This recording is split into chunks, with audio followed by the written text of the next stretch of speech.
মরক্কোর বিপক্ষে বিশ্বকাপের প্রথম ম্যাচে ১-১ গোলে ড্র করার পর দলের পারফরম্যান্স নিয়ে তীব্র অসন্তোষ প্রকাশ করেছেন ব্রাজিলের অভিজ্ঞ ডিফেন্ডার দানিলো।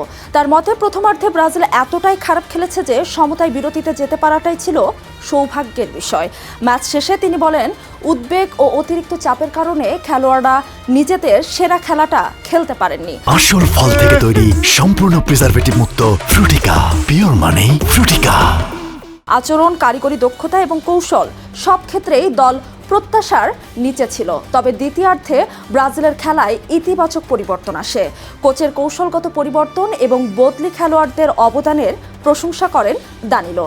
তার বিশ্বাস, এই ম্যাচ থেকে শিক্ষা নিয়ে গ্রুপ সির পরবর্তী ম্যাচে আরও শক্তিশালীভাবে ঘুরে দাঁড়াবে 5 বারের বিশ্ব চ্যাম্পিয়ন ব্রাজিল।